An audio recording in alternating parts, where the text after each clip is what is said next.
Bueno, pues nuevamente muchas gracias, muy buenas tardes a todos y pues quiero agradecer a la ENAPROC por hacerme esta invitación para dar esta charla respecto a lo que es la seguridad estructural en la infraestructura escolar.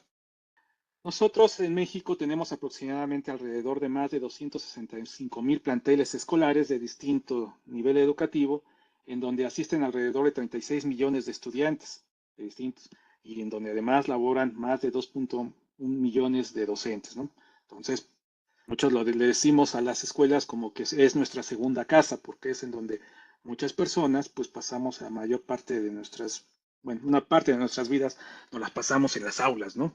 Entonces son estructuras muy importantes y que deben de mantenerse en las mejores condiciones posibles, independientemente de que estén sometidas a algún evento catastrófico, ¿no? Sí. Bueno, en México contamos con distintos tipos de configuraciones de escuelas o tipos de escuelas, ¿no? Desde el punto de vista estructural. Tenemos escuelas muy sencillas que son de mampostería, que son a veces de un nivel, a veces en algunos casos encontramos hasta de dos niveles, otras un poco más elaboradas, que son las escuelas de concreto, que podemos encontrar desde un solo nivel o hasta de dos, tres o hasta cuatro niveles, ¿no? También tenemos edificios de acero, a veces son de un solo piso, hay veces que también tenemos escuelas de más niveles, pero no son tan comunes como las de concreto o las de mampostería, ¿no? Adicional a esto tenemos otro tipo de escuelas, ¿sí? Que son escuelas antiguas que pueden estar contenidas en edificios patrimoniales, ¿sí? Normalmente estas escuelas son construidas con mampostería, pero una mampostería diferente a la mampostería que conocemos actualmente, que es por bloque y mortero de cemento. ¿Sí? Estas escuelas patrimoniales, porque se encuentran en edificios patrimoniales, mejor dicho, están elaboradas con mampostería de piedra o con técnicas que son pues ya ya no son tan comunes que son en nuestros tiempos. Sin embargo, por ser estructuras bastante antiguas, pues ya se tienen que intervenir siguiendo otras metodologías. También tenemos escuelas pues con materiales un poco más simples como son los de adobe, ¿sí? Y también pues nos podemos encontrar escuelas ya muy sofisticadas que son estructuras de acero, con paneles de acero, con paneles solares, perdón, pero que en la mayoría no las encontramos en instituciones privadas. Bueno, ¿qué daños son los que más nos encontramos en este tipo de estructuras? ¿Sí? Daños que pueden ser ocasionados por sismos, por huracanes o por falta de mantenimiento, pues bueno, aquí les voy a hacer un breve resumen de cuáles son los daños que nos encontramos. Por ejemplo, cuando sucede un sismo, es muy común encontrar que algunas columnas fallan, como lo que están viendo ustedes aquí en pantalla, ¿sí? En donde como que la columna se revienta, ¿no? ¿Sí? Esto puede suceder porque a lo mejor la columna no fue diseñada adecuadamente para poder soportar las fuerzas del sismo, ¿sí? Y a lo mejor está carente de acero de refuerzo. Luego también podemos encontrar casos como este, en donde las columnas pues no tienen un agrietamiento notable, sin embargo, por el deterioro que tiene la columna en su base, debido a la corrosión del acero, pues eso provoca que la escuela, que a lo mejor puede ser que estuvo bien diseñada, pero por este deterioro, pues va demeritando su resistencia estructural. ¿Sí? O casos más extremos en donde pues el diseño no fue adecuado y pues tenemos daños como los que estamos viendo aquí en la pantalla. Otros daños que también nos encontramos son debidos a modificaciones que se les hacen a las escuelas, ¿sí? A los edificios escolares. Por ejemplo, este es un edificio construido con elementos de acero, en donde por alguna razón una de sus ventanas, que es la que estamos viendo por acá, pues se cerró, ¿sí? Se selló, ¿sí? Se cerró, se tapó con un muro de mampostería de baja resistencia, ¿sí? Pero esta modificación, que por alguna razón se ha de haber hecho, pues no contempló los efectos que este taponamiento iba a tener en el comportamiento estructural del edificio, ¿sí? Este fue un caso muy particular porque este plantel educativo contaba con varios edificios con estas mismas características y solo el edificio que presentó daños pues fue el que estamos viendo aquí en pantalla, y la diferencia de los demás es que este tenía estos taponamientos que estamos viendo aquí en pantalla, ¿sí? ¿Eso qué ocasionó? Pues que se modificara la deformabilidad del edificio, ¿sí? Normalmente los edificios resueltos con estructuras de acero pues son más flexibles que los edificios de concreto. Entonces tienden a moverse más y cuando viene un sismo, pues los mueve más. No significa que vaya a comprometerse su seguridad estructural, pero se mueven más. ¿Sí? Entonces, al moverse más, y si le ponemos un elemento de baja resistencia que trate de impedir que se mueva, pues en ese elemento que como fue en el caso de esto que estamos viendo aquí, ese taponamiento de esa ventana, pues provocó que al no hacer un elemento con una rigidez completamente diferente al resto de la estructura, pues este se empezara a dañar hasta que se dañó y el edificio se volvió a mover como se tenía que mover. ¿Sí? Bueno, esto pues no representa un daño estructural serio para el edificio, sin embargo, pues esto nos puede ocasionar un riesgo para los usuarios, ¿no? En este estoy hablando, este es un caso que sucedió en el sismo de Cualcomán en 2022, y este sismo ocurrió, no recuerdo bien la hora, pero si hubiera habido personas y si este muro hubiera presentado más daños, pudiera haber ocurrido el riesgo de colapso y le podría haber caído al profesor o a las personas que estuvieran aquí a su alrededor. Entonces eso sí representaría un riesgo, ¿sí? Algo que tenemos que evitar. ¿Sí? Bueno, aquí vemos más ese. Otros casos, por ejemplo, este edificio. Un edificio que no tuvo problemas con excepción de esta aula. Y afortunadamente esta aula en ese entonces pues, estaba utilizada como una bodega. ¿Sí? La escuela no tuvo problemas, solo este edificio. ¿Y por qué sucedió este daño? ¿Sí? Aquí se volteó este muro. Este edificio está resuelto también, es un edificio con estructura de acero estructural, pero este muro tendió a volcarse y se volcó hacia el interior de la escuela, hacia el interior del aula, ¿no? ¿Sí? Esto hubiera tenido resultados catastróficos si hubieran estado ocupado, porque pues eso hubiera caído encima de los estudiantes, por ejemplo. Sin embargo, afortunadamente era una bodega donde tenían almacenados libros, ¿sí? Pero esto es algo que no debió haber sucedido, ¿sí? ¿Y por qué sucedió? Pues porque cuando construyeron esto, por alguna razón, ¿sí? Estos muros no están adosados al resto de la estructura. ¿Por qué? Porque es un edificio de acero y los muros simplemente se construyen, pero se le tienen que poner restricciones en ambos lados para impedir que este volteo pueda ocurrir, ¿sí? Sin embargo, aquí por alguna circunstancia, las restricciones que son como estas plaquitas que ustedes están observando aquí en pantalla, esas plaquitas nada más las colocaron en el exterior del edificio y no en el interior del edificio, ¿sí? Y entonces, ¿qué sucedió? Y en el sismo empieza a existir el edificio, el muro tiende a moverse y pues se va a volcar en el lado en donde pues que tiene más, no tiene restricciones para moverse, que en este caso fue en el interior, ¿sí? Llamó la atención porque el resto del edificio, pues sí contaba con esas placas, con esas restricciones, y eso pues ocasionó que no se hubiera presentado el colapso en el resto del aula, ¿sí? Pero por alguna razón, esto quizás fue un descuido al momento de construir, la supervisión no verificó que se cumplieran todos los requisitos que estaban indicados en el plano, no sé qué haya pasado, pero la realidad es que este tipo de daños pues no debían de ocurrir. ¿Sí? Y cómo se pueden evitar, pues así revisando que las cosas se hagan adecuadamente. Bien. Otros daños que son muy comunes en las estructuras cuando hay sismos, pues son daños en muros, que son los que estamos viendo aquí, esas X que aparecen cuando hay un sismo de gran intensidad, pues son daños por cortante, en donde pues nos demuestra que el muro pues no tuvo la capacidad de resistir esas fuerzas que le induce el sismo, ¿no?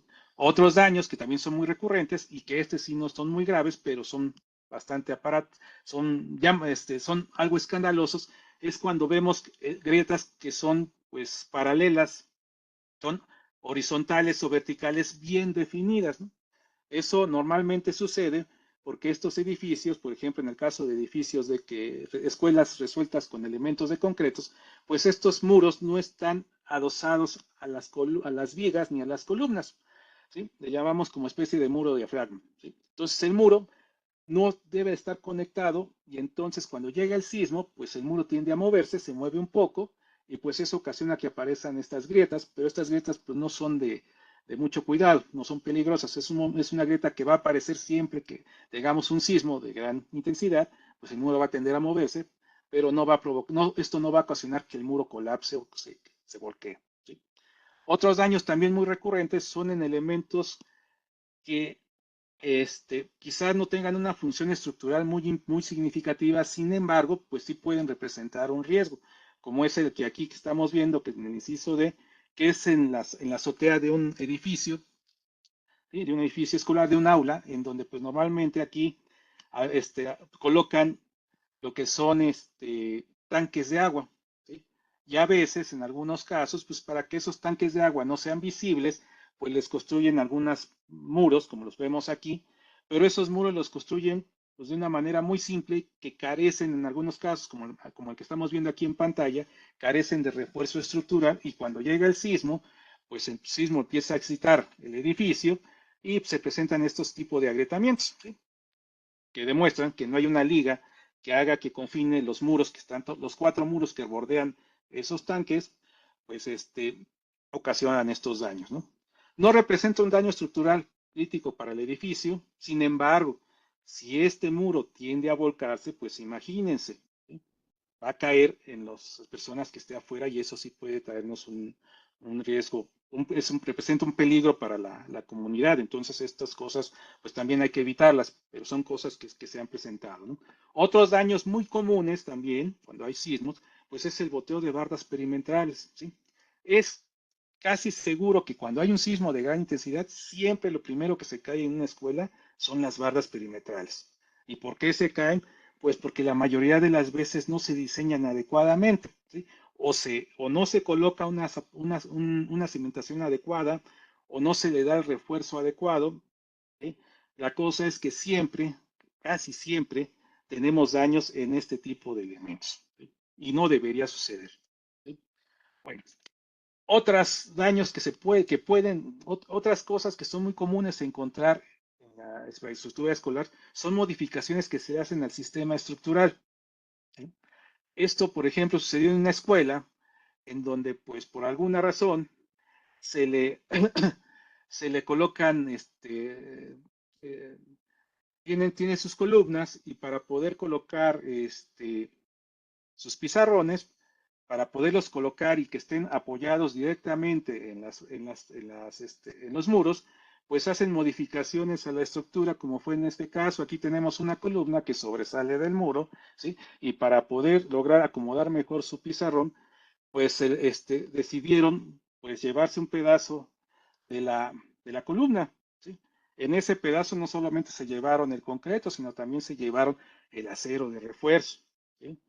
Entonces, este tipo de modificaciones pues no se deben hacer, ¿sí? La estructura no hay que tocarla, ¿sí? La estructura debe mantenerse y si se requiere hacer alguna modificación, pues tenemos que consultar a algún especialista estructurista para que nos diga si se puede o no se puede hacer esto, ¿no? Afortunadamente, esto que se hizo no provocó un daño en el edificio, ¿sí? Cuando ocurrió este sismo, pero eso no significa que no va a suceder. Lo mejor es pues, no hacer este tipo de modificaciones, ¿no? Entonces hay que tener mucho cuidado, pero son cosas muy recurrentes, ¿no? Esto fue un caso aquí en Colima, sucedió el sismo de 2022, pero con situaciones parecidas a estas podemos encontrar en muchas otras partes, ¿sí? Otro de los daños que encontramos en la infraestructura escolar, pues son los daños debidos a la corrosión del acero.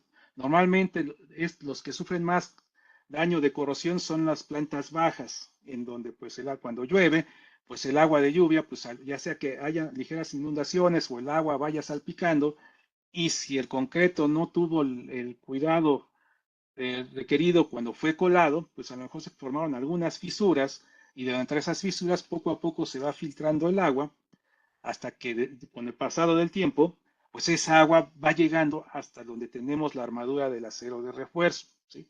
Una vez que el agua entra en contacto con el acero, pues primero lo oxida, pero si esa constante humedad sigue prevaleciendo, pues de repente después de la oxidación empezamos el proceso de la corrosión. Y cuando el acero se empieza a corroer, pues lo que sucede es que el acero se tiende a expandir. Y al expandirse, pues es muy común que todo lo que esté encima del acero, pues lo empiece a aventar. En este caso, pues revienta el recubrimiento de concreto y deja más expuesto el acero. Y si no atendemos esto inmediatamente, pues el acero empieza a corroerse hasta que pasa el tiempo y esto provoca que el desempeño estructural del elemento pues, se vaya reduciendo de manera drástica. ¿Sí? Otro problema que se encuentra cuando sucede algún evento, también como el sismo, en algunos casos, en los edificios que cuentan con plafones, es que estos plafones se colocan con elementos de sujeción que son insuficientes. En este caso, por ejemplo, este es un edificio, un laboratorio de una universidad, ¿sí? Y ahí nos encontramos con estos plafones, pero estos plafones al llegar el sismo, pues estos plafones, pues algunos colapsaron, ¿sí?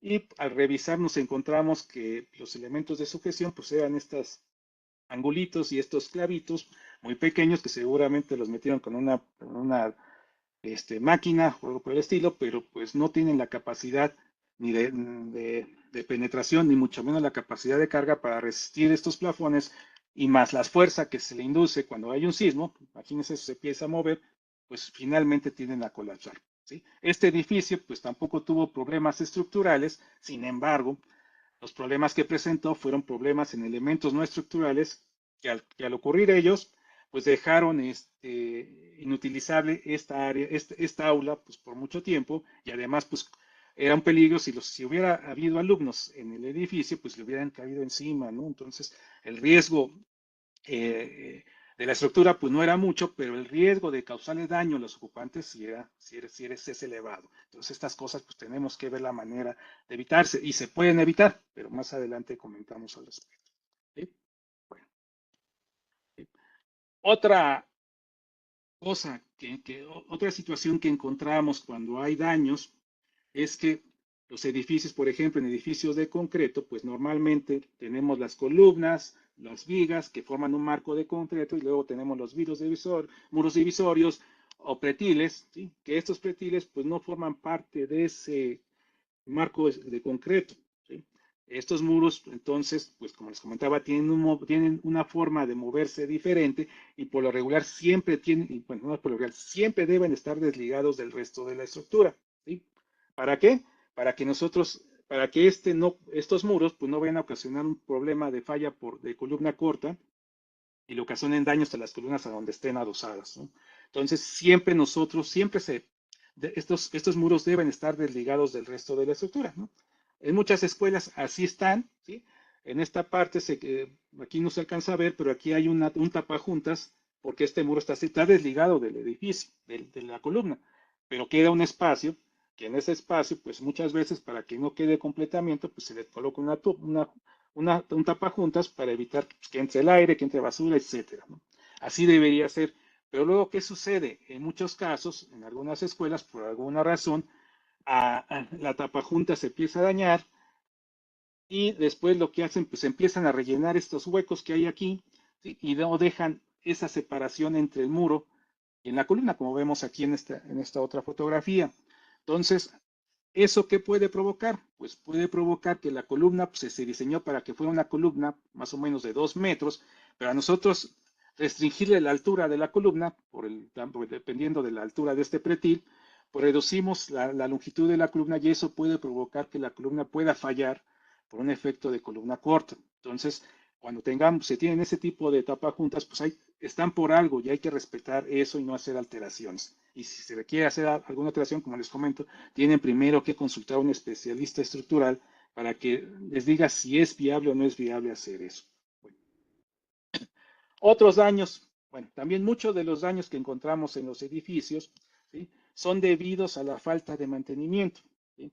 Aquí les muestro dos escuelas que son prácticamente las mismas, ¿sí?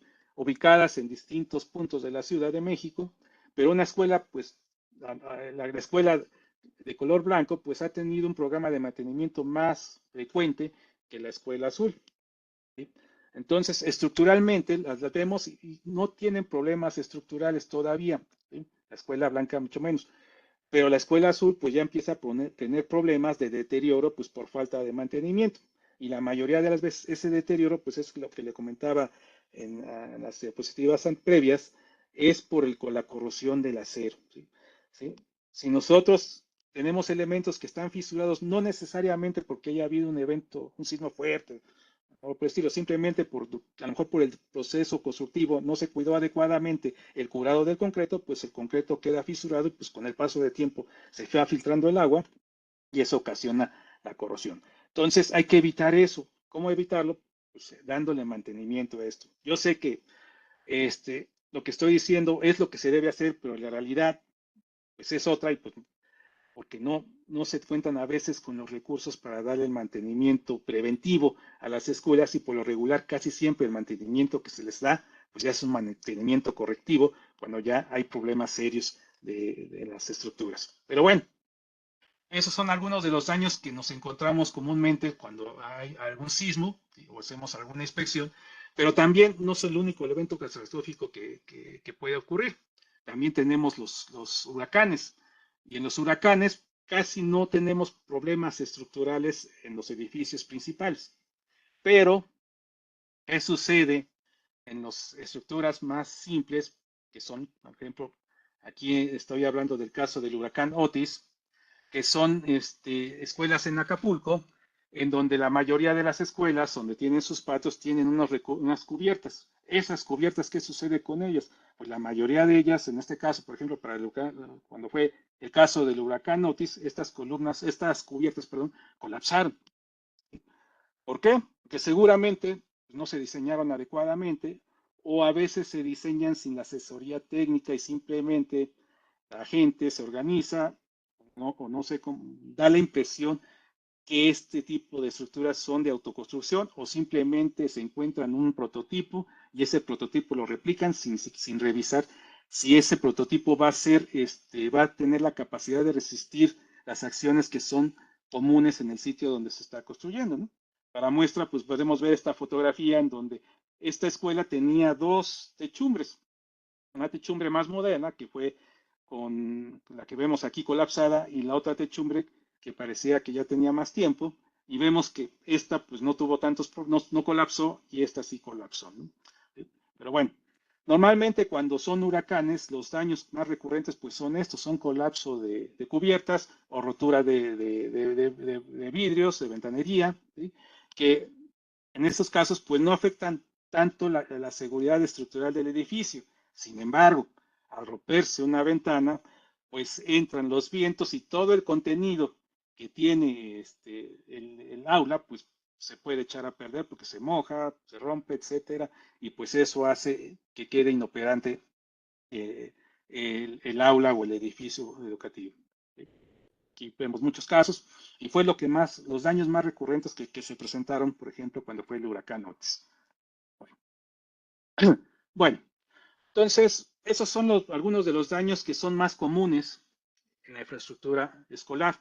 Ahora, ¿qué pasa con la infraestructura escolar? Nosotros, aquí en México, contamos con una norma mexicana para la seguridad de la infraestructura física educativa, que es la NMX 079. En ella indica que toda infraestructura física educativa se clasifica como perteneciente al grupo A, ya que son edificaciones cuyo funcionamiento es esencial a raíz de una emergencia urbana o desastre, ¿no? Esencialmente, un plantel educativo, toda la infraestructura que está dentro de ese plantel educativo es clasificado como del grupo A, ¿sí? Tanto aulas, laboratorios, elementos no estructurales, etcétera, etcétera, todo lo que está contenido es como estructura que pertenece al grupo A y por tanto se debe diseñar con requisitos más estrictos que una estructura convencional, ¿sí? Entonces, ¿qué significa eso? Que nosotros tendríamos que diseñar y construir escuelas para que no les pase absolutamente nada, que sean edificios completamente seguros, ¿sí? Viendo los daños que mostramos, pues eso vemos que no sucede, ¿sí? Pero bueno, en esta misma norma, pues nos indican los requisitos que debemos cumplir cuando se diseña una infraestructura nueva, ¿sí? Infraestructura física educativa, vienen todos los requisitos, ¿sí? Aquí les muestro a grandes rasgos un índice de contenido, ¿sí? Viene todos los puntos que se deben hacer desde el punto de vista técnico, ¿sí? Y demás, ¿sí? Además, también en esta norma nos indican que pues esto es una norma que aplica para todo el país. Sin embargo, si encontramos que en un estado de la República tienen regulaciones más estrictas, pues tenemos que apoyarnos en esas normas que sean más estrictas, ¿sí? Para cumplir con lo que acata, lo que dicta la autoridad local. ¿sí? Bueno, entonces, como lo he estado comentando y como lo hemos visto a lo largo de este día, en este importante curso tan interesante, pues la infraestructura educativa, pues es una estructura, son estructuras que deben garantizarse su seguridad por la importancia que tienen, ¿sí? Entonces, pues tenemos que evaluar la inseguridad estructural. Tenemos que saber en qué condiciones se encuentran actualmente la infraestructura que estamos ocupando, ¿no? Las razones, ¿por qué? Pues bueno, parte son ahorita de lo que acabo de comentar, pues daño, deterioro por la ocurrencia de una emergencia urbana o de un desastre, o cambio en uso o tipo de la ocupación del edificio, modificación de la estructura, deseo del propietario para mejorar su cumplimiento o para cumplir requisitos legales, por ejemplo, en el caso de la Ciudad de México, obtener la constancia de seguridad estructural, ¿no? Entonces, ya sea que porque ocurre por la ocurrencia de un desastre, de un evento catastrófico, hay que revisar en qué condiciones en qué condición quedó la seguridad estructural del edificio, ¿sí? O o que no le haya ocurrido nada al edificio, sin embargo, pues queremos saber en qué condiciones se encuentra, pues tenemos que revisar, saber determinar la evaluación, evaluar la seguridad estructural de nuestro edificio, ¿sí? Bien, ¿cómo hacemos esto? Existen muchas metodologías, pero como comentaron también en pláticas pasadas, cuando ocurrió el sismo del 2017, pues ante la magnitud de los daños, la verdad fue muy difícil poder evaluar adecuadamente los edificios, porque como comentaban, se organizó mucha gente, se organizaron distintos grupos y una escuela en la mañana iba un grupo y la analizaba y le decía que era, la dictaminaba como una escuela que no se podía ocupar. Luego en la tarde venía otro grupo y decía que no, que sí se podía ocupar. Y al día siguiente decía no, que había que demolerla, ¿no? Sí, así de drásticas estaban las opiniones que daban los distintos grupos que iban a revisar los edificios, ¿no? Entonces, derivado de eso, pues se ha tratado de elaborar una guía, una metodología a partir de las experiencias tanto nacionales como internacionales, para que con esa guía se evalúen al menos la infraestructura educativa. Entonces, con, con apoyo del INIFED y una idea que desarrolló el doctor Sergio Alcocer, pues se ha elaborado una metodología que permite evaluar la seguridad estructural de edificios de la infraestructura educativa utilizando 3 niveles de evaluación, ¿sí? Que son los que estoy marcando aquí, que es el primer nivel, que se le llama evaluación rápida, el segundo nivel, que es la evaluación intermedia, y el tercer nivel, que es la evaluación profunda, ¿sí? Básicamente, la evaluación rápida, lo que necesitamos saber es si se puede utilizar el edificio, ¿sí? Necesitamos conocer, ya ocurrió el evento, pues queremos saber qué pasó con el edificio. Hay daños graves, se puede usar, no se puede usar. ¿En qué consiste el segundo nivel? Lo que le llamamos la evaluación intermedia. Ahí la pregunta que debemos respondernos es, ¿se debe rehabilitar el edificio o se debe considerarse una demolición? ¿Sí? Esta evaluación intermedia es una evaluación más especializada que la evaluación rápida, ¿sí? Entonces, en esta tenemos que definir si se puede rehabilitar o si los daños son muy grandes, pues mejor considerar su demolición.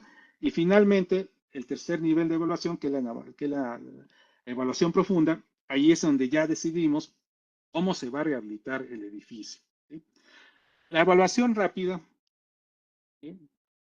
Esta es la que nos consiste en identificar de manera expedita y simple si las estructuras son aparentemente seguras y las claramente inseguras, ¿sí? Esta evaluación es una evaluación muy rápida que se hace mediante recorridos al área dañada o sospechosa e incluso se puede aplicar desde el exterior del edificio. Hay veces que a lo mejor las condiciones o no tenemos acceso al edificio, pues basta con ir a revisarlo en el exterior y hacer una evaluación rápida para saber si encontramos alguna situación de riesgo, ¿sí? Ahora, ¿quién tiene que hacer esta inspección? ¿Sí? Obviamente esta evaluación no la puede hacer cualquier persona. Tiene que ser una persona que previamente haya recibido el entrenamiento y la certificación para que pueda hacer un inspector de daños, ¿sí? Pueden ser profesionales calificados, ingenieros civiles o arquitectos, ¿sí? Es importante que esto lo haga alguien que tenga conocimiento, porque si no se pueden surgir ambigüedades en la evaluación y no se pueda tener claridad de qué es lo que está pasando. Y por la importancia de estos edificios, siempre hay que tener la certeza de lo que se está haciendo, ¿no? Entonces, ¿en qué consiste esta evaluación rápida? Pues ya lo comenté, ¿sí? Hacemos nuestra inspección, podemos decir, tenemos tres opciones después de hacer nuestra evaluación. Podemos decir que el edificio es visiblemente seguro, podemos decir que su seguridad es dudosa o decir que es claramente insegura, ¿sí? Si decidimos decir que es visiblemente segura, significa que la estructura puede ser usada, el uso de la estructura del edificio puede ser permitido, ¿sí? Pero si hay dudas o claramente vemos que hay daños, hay colapsos en el edificio, pues el uso puede serse restringido o decir que el acceso está prohibido, ¿sí? En este nivel de evaluación no pasa nada, ¿sí? Si una estructura la decimos que es de uso y acceso restringido o acceso prohibido, ¿sí? Cuando hay dudas respecto a la seguridad de la estructura, pues mejor decimos puede ser dudosa, puede ser claramente insegura, ¿sí? ¿Eso qué nos va a llevar? Que el edificio pues no se va a poder utilizar y que tiene que realizarse una segunda evaluación, que es la que le llamamos la evaluación intermedia, ¿sí? Bueno, para hacer esta evaluación rápida antes de pasar a la evaluación intermedia, pues nos apoyamos de un formato, ¿sí?, que se elaboró con apoyo del INIFED, en donde se dan datos generales del edificio, datos generales de quién está haciendo la evaluación, algunos aspectos de fallas y peligros externos que se hayan detectado visualmente y algunos daños que se hayan podido detectar, ¿sí? Aquí se va haciendo un registro, es un formato muy sencillo, ¿sí?, muy simple, pero pues esto ayuda para tener una idea de qué condiciones se encuentra el edificio y saber si lo podemos definir como un edificio seguro o inseguro, ¿sí?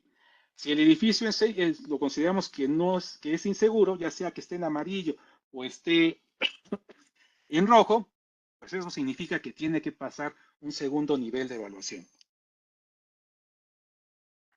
Ya este segundo nivel de evaluación, que la llamamos evaluación intermedia, pues la debe realizar por al menos pues, 2 ingenieros estructurales con experiencia en diseño sísmico, ¿sí?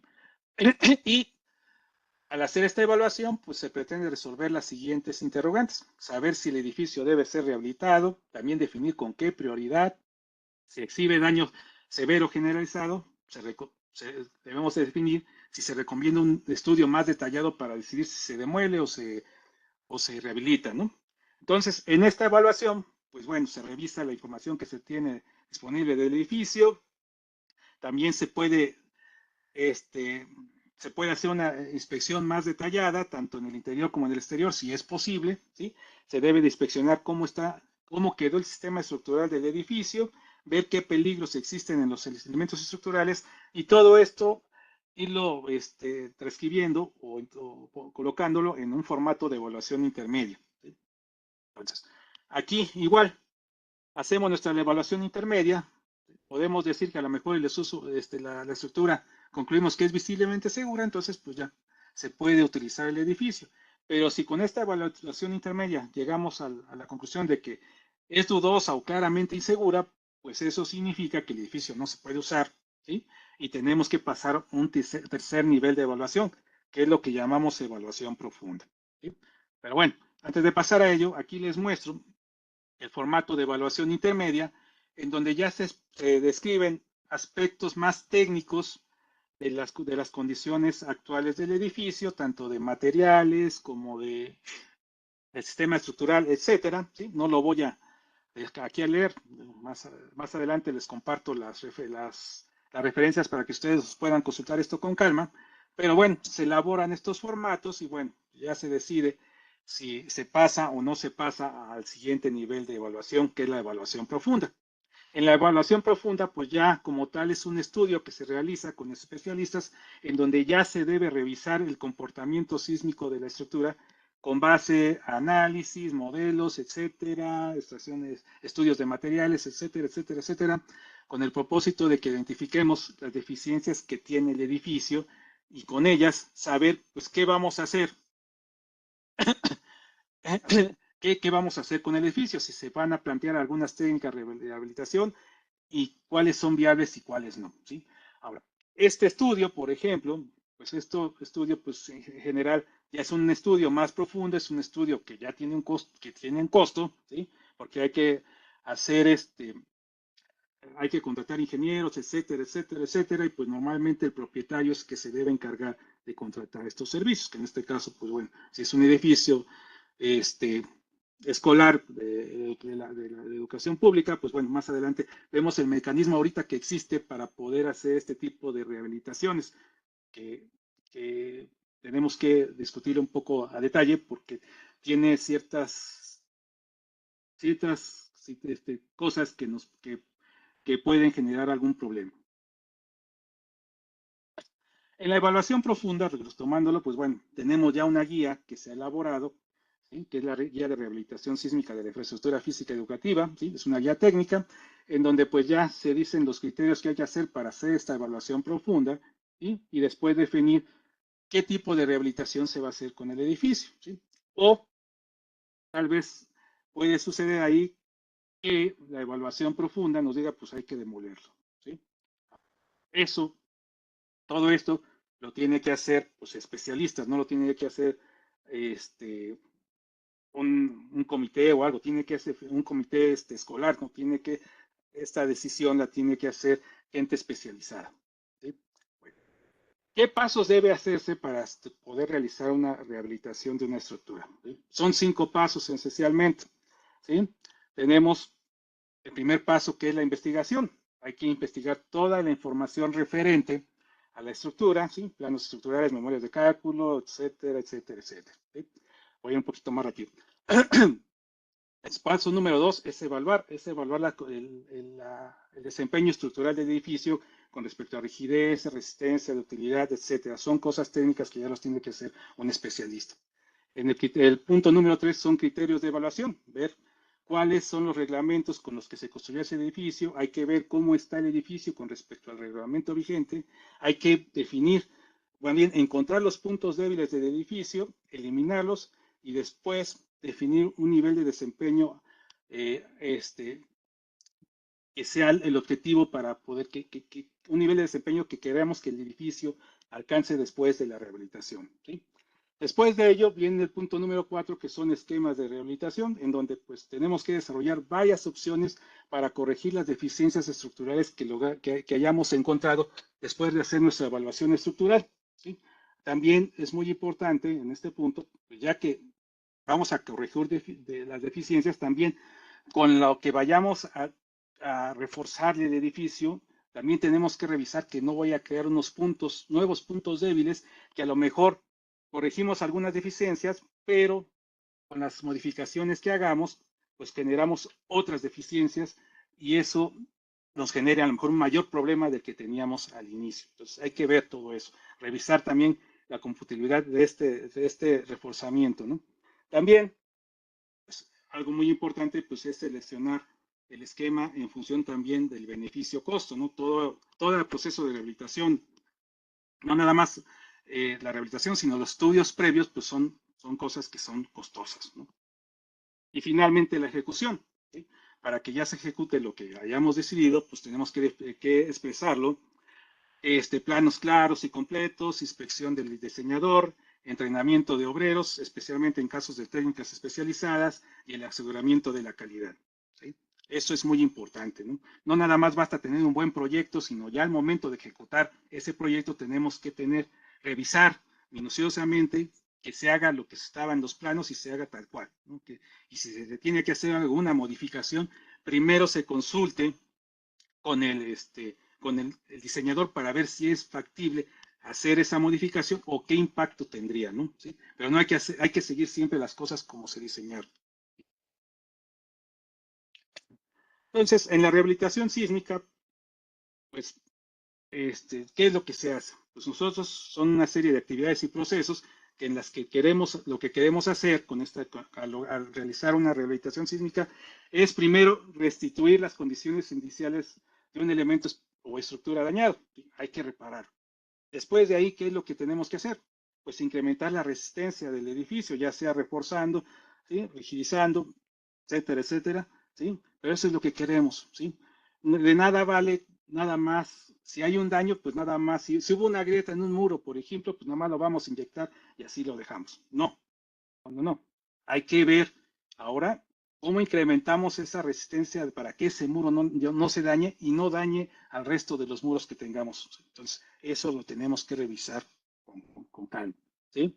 ¿Sí? Para poder rehabilitar un edificio, pues tenemos muchas técnicas. Aquí les muestro algunas que se utilizan en edificios de concreto, como es el encamisado, ¿sí?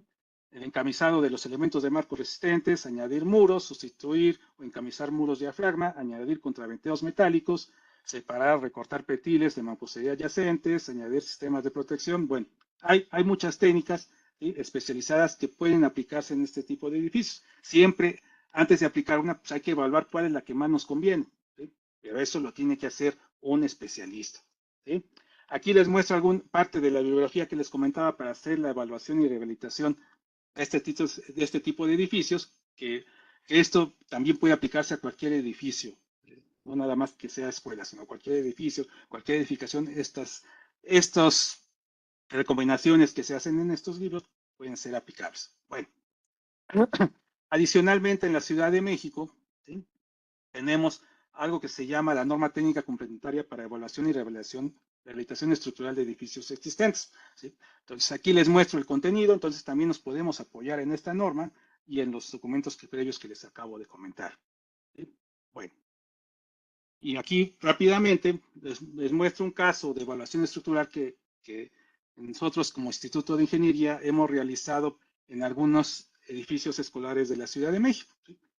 Aquí hemos hecho un grupo de escuelas, ¿sí? Hemos hecho reconocimiento del sitio, hemos hecho levantamiento fotográfico, levantamiento geométrico con escáner, extracción de núcleos de concreto para saber las resistencias del concreto, estimación de los armados, la evaluación y calidad de la uniformidad del concreto mediante pulso y tomografías ultrasónicas, y también pruebas de vibración ambiental, y finalmente modelos numéricos que validamos y calibramos con la información que obtenemos en campo, ¿sí?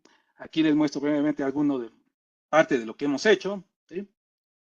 Lo voy un poquito rápido, ¿sí? Entonces, en este estudio, pues hemos tratado de obtener la mayor información posible de los edificios escolares para nosotros, pues, tener la mayor información y poder hacer una evaluación más precisa, ¿sí? Extracción de núcleos de concreto, ¿sí? Aquí algo que sí quiero dejar claro, que nosotros, ¿no?, es muy común en la práctica que para determinar la resistencia del concreto se utilicen métodos como lo que es el esclerómetro, ¿sí? El esclerómetro es una técnica muy recurrida en la práctica, pero no nos da un valor preciso de la resistencia a compresión, ¿sí?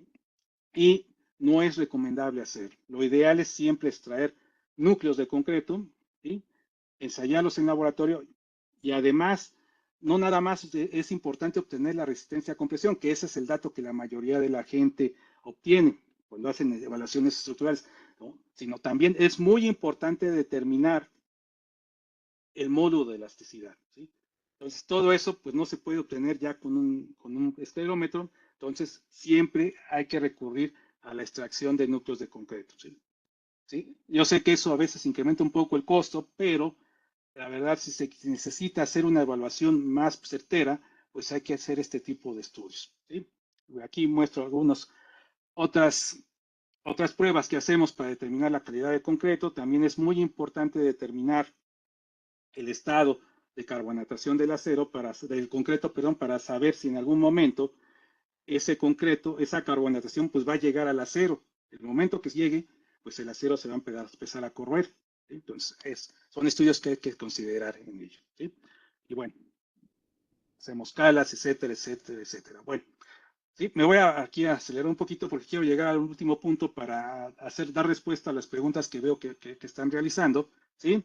Y bueno, me adelanté, vi las cosas muy rápido porque quería llegar a esta diapositiva. que corresponde a lo que han comentado previamente, que es el programa de La Escuela es Nuestra, ¿no?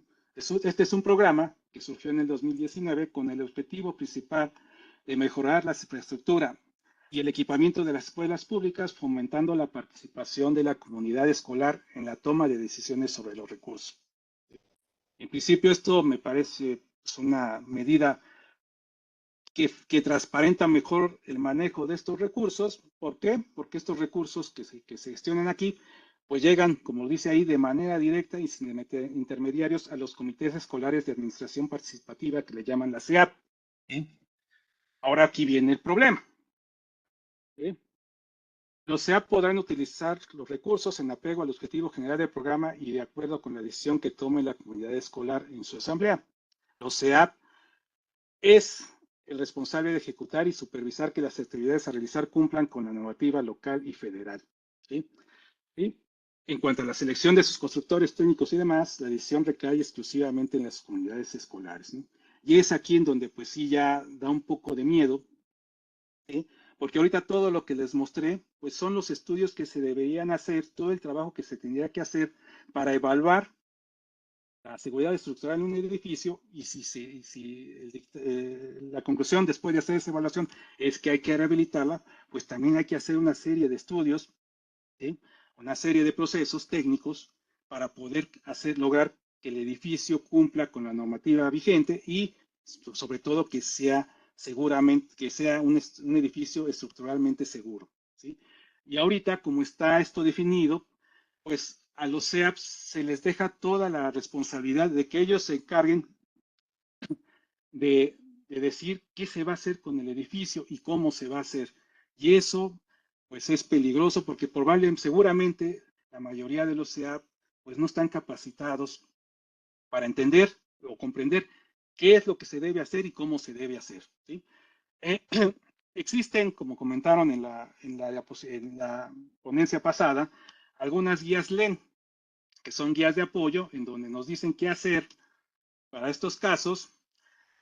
Por ejemplo, para escuelas de educación media superior o educación, puse la misma, perdón, aquí me equivoqué, pero es una para la educación básica y otra para la educación media superior. Esencialmente ambas guías dicen más o menos lo mismo, ¿sí? Y adicionalmente, ¿sí? Aquí podemos ver el contenido de estas guías.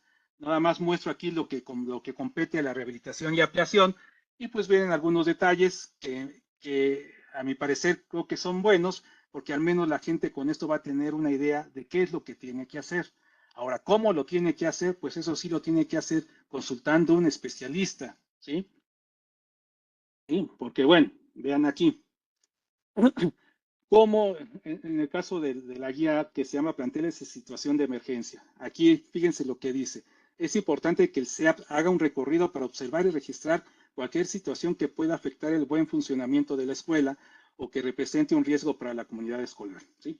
Si son acciones menores, dice aquí, pueden ser realizadas por la comunidad sin poner en riesgo la seguridad del plantel. Si son acciones mayores, requieren ser realizadas por un ingeniero o arquitecto, ya que pueden poner en riesgo la seguridad del plantel. ¿Cuál? Estoy de acuerdo con ello, pero el asunto es quién le va a decir, cómo va a definir la SEAP, qué va a ser una acción menor o qué va a ser una acción mayor, ¿sí? Entonces, al menos aquí lo que he logrado investigar es que hasta el momento no mencionan que a los SEAP se les tiene que dar una especie de capacitación para poder entender cuál es su labor, qué es lo que tienen que realizar y cómo lo tienen que realizar, ¿sí? Entonces, yo creo que es muy importante que si bien ya está definido este plan, pues se tomen ciertas consideraciones, porque el SEAP probablemente no tenga el criterio para saber definir qué debe hacer, qué no debe hacer y cómo se debe hacer, ¿sí? Muchos daños que hemos encontrado cuando, por ejemplo, sobre todo cuando hay un sismo, ¿sí? Muchos daños que se encuentran en edificios escolares, sobre todo en edificios que son, que inicialmente tenían una función y después se cambiaron, por alguna razón se convirtieron en una escuela, pues estos se hicieron porque los daños aparecieron porque se realizaron alteraciones o modificaciones al edificio, a la estructura sin consultar, sin tener la asesoría técnica, ¿sí? Y entonces eso provoca que haya daños, ¿sí? Daños como los, bueno, no quiero, bueno, ustedes seguramente conocen esta fotografía de una escuela que en el 2017 tuvo daños severos y pues fue por cuestiones de que pues, el edificio pues no se había preparado para poder soportar las fuerzas ni el uso que tenía, ¿no? Entonces, de las observaciones finales que quiero dejar claro después de esta breve charla es que en todo momento hay que evitar la autoconstrucción, ¿sí? Cada escuela es diferente, ¿sí? Sí. No hay que replicar soluciones constructivas o de rehabilitación sin antes verificar que efectivamente sí son aplicadas, ¿sí? Es muy importante dar mantenimiento periódico, ¿sí? Eso sería lo ideal. Yo sé que los recursos no abundan, sobre todo y más en estas cuestiones, pero hay que tratar manera de que ese mantenimiento sea periódico y sea preventivo y no correctivo, ¿sí? Finalmente, quiero decir que los EAPs deben ser capacitados para que puedan comprender la importancia de un proceso de rehabilitación o de ampliación, también para que puedan realizar una evaluación rápida, ¿sí? Y bueno, con esto concluyo mi presentación. Si hay alguna pregunta, pues con todo gusto. Aquí les dejo también mi dirección de correo electrónico por si quieren tener alguna consulta breve, ¿sí? Muchas gracias.